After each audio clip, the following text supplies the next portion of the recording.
Saudações a todos. Damos início a mais um episódio da nossa série especial sobre a história da Igreja. Neste vídeo veremos o mundo após a queda do Império Romano do Ocidente, o modo como este novo mundo se organizou, os povos e líderes que se destacaram e a atuação da Igreja no processo civilizatório. No último episódio, vimos que a partir do século III o Império Romano passou por uma série de crises, tenham sido políticas, econômicas e até religiosas.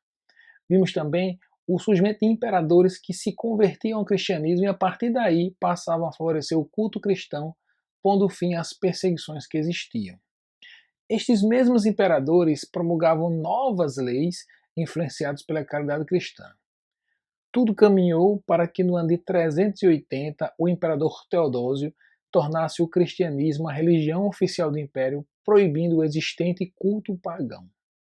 No entanto, o império já estava muito debilitado e com seu poder de reação a ameaças estrangeiras bastante fragilizado.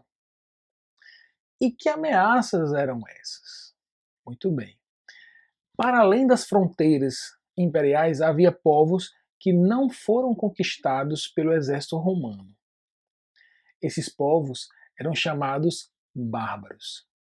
Eles não estavam integrados à cultura romana, de modo a preservarem sua organização social, política e costumes intactos. Havia dentre esses povos os povos godos, os ostrogodos e visigodos, os alamanos, os burgúndios, os francos, os vândalos, entre outros. A partir do século III, os bárbaros dão início a uma longa série de migrações em direção ao centro do império.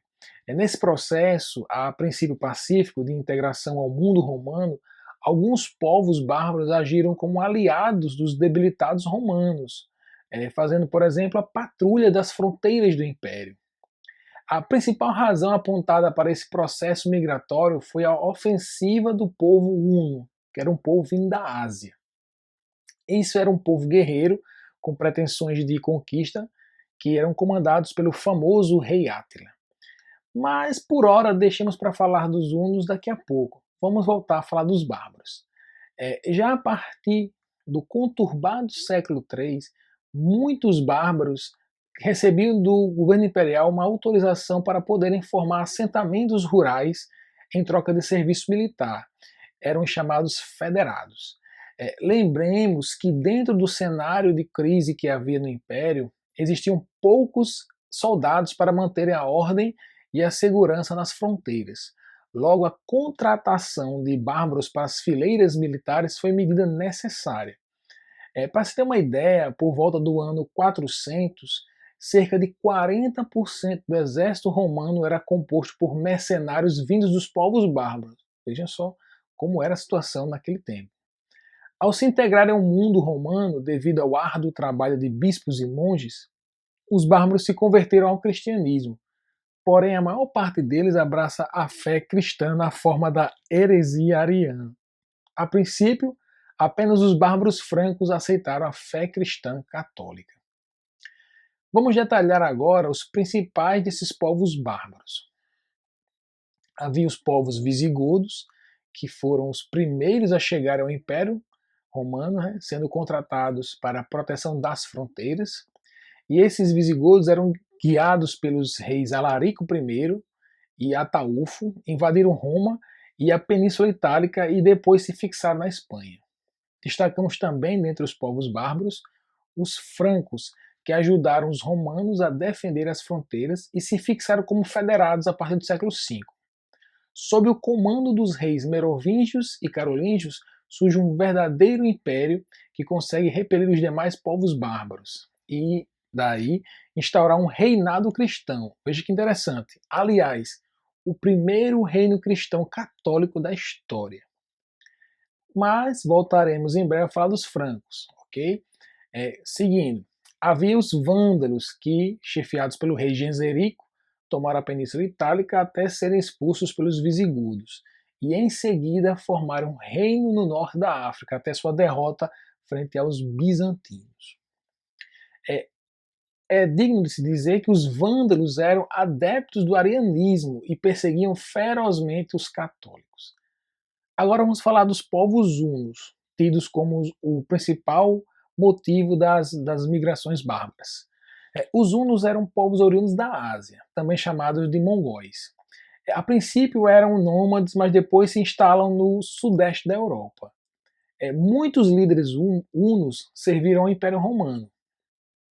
No entanto, com a subida do rei Átila ao trono, a partir do século V, tudo mudou. Sua ferocidade era tão grande que ganhou o apelido de Flagelo de Deus. Átila pretendia instalar um império asiático na Europa. Estando em solo europeu e marchando diante de seus exércitos, ele chegou a atacar a França e a Itália. Porém, na França, enfrentou a resistência dos parisienses, sob o comando de Santa Genoveva, que viria a ser declarada padroeira da cidade de Paris. Na Itália, quando marchava para dominar Roma, foi confrontado pelo Papa Leão Magno, que o persuadiu a não subjugar a capital do império. Uma série de campanhas militares sem sucesso puseram fim ao domínio mongol em terras europeias. A partir do século V, os povos bárbaros tomam dos romanos muitos dos seus territórios. Inclusive, Roma chega a ser saqueada pelos visigodos no ano 408, sob o comando do antigo aliado o rei visigodo Alarico I. A falta de resistência facilita a dominação. As cidades são abandonadas e os antigos súditos romanos se deslocam para as zonas rurais para viverem dentro de um sistema político, social e econômico vinculado ao trabalho da terra, que faria surgir o sistema feudal vigente durante toda a Idade Média.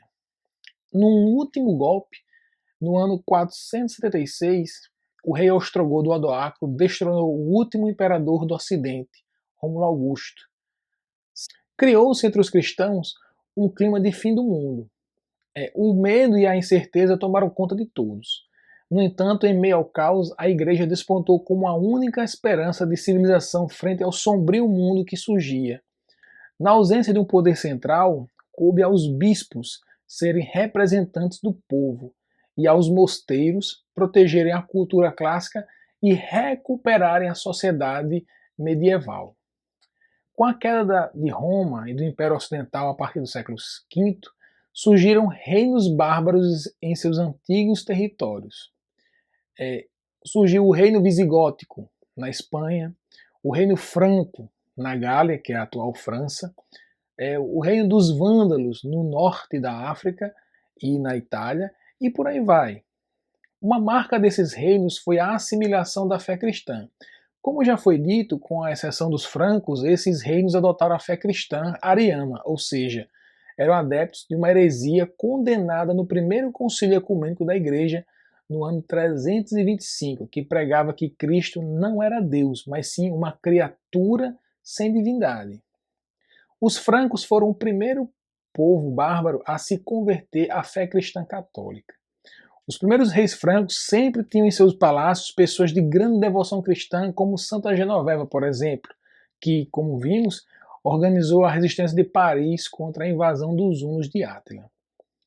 Clovis foi o primeiro rei franco a se converter ao cristianismo, tendo unificado a monarquia sob a fé católica. Em seguida, Carlos Martel protagoniza a famosa Batalha de Poitiers, que impediu o avanço da expansão muçulmana ao centro da Europa no século VIII. Depois, tem início a dinastia carolíngia, com Pepino o Breve. Este soberano faz aliança com o Papa da época e é coroado rei dos francos. Este soberano fez ao papado doações de terras na Itália, que formaram o chamado Patrimônio de São Pedro, e compreendiam um conjunto de territórios no centro da Península Itálica, e esse patrimônio de São Pedro, que também ficou conhecido como Estados Papais, durou até o século XIX, com a unificação da Itália. Segue-lhe Carlos Magno, que é sagrado imperador dos cristãos ocidentais durante a celebração do Natal no ano 800, pelas mãos do Papa Leão III, surgindo assim o Sacro Império da Nação Franca. O maior legado de Carlos Magno foi ter promovido aquilo que entrou para a história como Renascimento Carolíngio. E isso se deu por meio da promoção da cultura e do conhecimento. Muitos sábios e homens cultos da época frequentaram a corte do imperador e fomentaram um florescimento da cultura europeia a partir das obras literárias clássicas dos antigos romanos e com melhorias na língua escrita latinas, tudo em comunhão com os monges, inclusive sob a tutela do monge beneditino inglês Alcuino. Com a morte de Carlos Magno, o Império Franco é dividido entre 3 sucessores pelo Tratado de Verdun. Outro reino cristão que devemos mencionar é o Império Bizantino ou Império Romano do Oriente. Ele surge da divisão que o imperador Teodósio fez do Império no ano 395. Havia então um imperador no Ocidente, na cidade de Roma, e um outro no Oriente, na cidade de Constantinopla. O Império Bizantino estendia-se pela bacia do Mar Negro e do Mar Mediterrâneo, chegando a recuperar muitos territórios do antigo Império Romano do Ocidente. Constantinopla, antiga Bizâncio, era uma cidade fortificada, situada onde hoje é Istambul, na Turquia.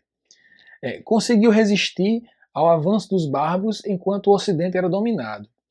O Império Bizantino foi um centro medieval de debates teológicos, tendo sediado importantes concílios ecumênicos até o século IX. Inclusive, lá tendo sido definidos os primeiros dogmas, os primeiros e principais dogmas da nossa fé. Foi um celeiro de padres e doutores da Igreja, além de ter conservado a cultura grega e o direito romano. Uma característica lamentável que havia naquele império era a intromissão do imperador em assuntos da igreja, como, por exemplo, nomeando bispos, né, que já seria muito grave. O mais notório governante do Império Bizantino foi o imperador Justiniano. Justiniano teve um reinado próspero, né? Ele manteve a ordem interna e incentivou o comércio. Ele tinha na figura da imperatriz Teodora uma grande companheira e conselheira. Seus feitos militares são notáveis. Por exemplo, ele enfrentou os vândalos que dominavam o norte da África e como vimos, perseguiam os católicos e os expulsou. Ele retomou o sul da Itália do domínio ostrogodo e venceu os visigodos na costa sudeste da Espanha, de modo a recuperar, como já foi dito, muitos territórios do antigo Império Romano do Ocidente. No campo cultural, grandes mentes afluíam para Constantinopla, irradiando ao mundo uma cultura helênica.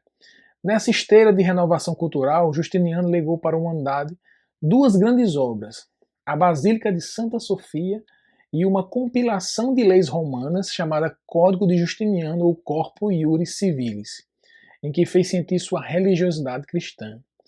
A Basílica de Santa Sofia foi um templo construído pelo imperador Constantino no ano 325 e reconstruído por Justiniano após uma revolta popular e consagrado no ano 537. O nome da Basílica, Santa Sofia, era uma forma de consagração do templo à sabedoria divina, vez que em grego Sofia significava sabedoria. Justiniano era um apaixonado pelos debates teológicos e reconhecia a autoridade do bispo de Roma, o Papa, mas, apesar de sua religiosidade, tocava a Igreja Oriental com mão de ferro. Como não poderia ser diferente, o seu amor pelas questões de fé o fez se tornar um perseguidor de hereges, não tendo dado vida fácil aos arianos e monofisitas. O Império Bizantino ele deixaria de existir apenas no século XV, diante da ação militar dos turcos otomanos de Maomé II, evento que a historiografia costuma colocar como marco do fim da Idade Média. Neste cenário que surge após o colapso do Império Romano, destaca-se no Novo Mundo que desponta a figura dos monges. Mas deixaremos para falar sobre os monges e suas contribuições para o Ocidente em breve. Por ora, vamos concluir este episódio fazendo uma revisão do que vimos.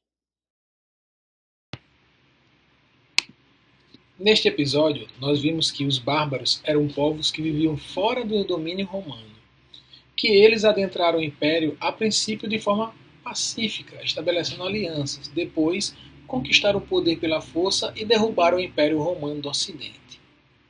Os povos bárbaros que se estabeleceram nos antigos territórios do Império Romano aderiram à fé cristã. A princípio, apenas os francos se tornaram católicos, os demais se tornaram arianos.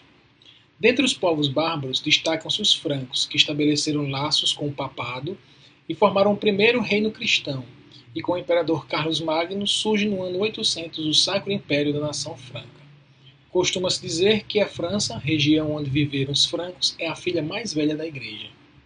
No Oriente, havia o Império Bizantino, também chamado Império Romano do Oriente, surgido no século IV e que preservou o legado jurídico dos romanos, porém diferenciava-se pela predominância da língua grega. Neste império, o cristianismo existia de uma forma diferente do Ocidente. O imperador exercia forte ingerência sobre a Igreja. Teve na figura do imperador Justiniano um grande líder e cristão fervoroso.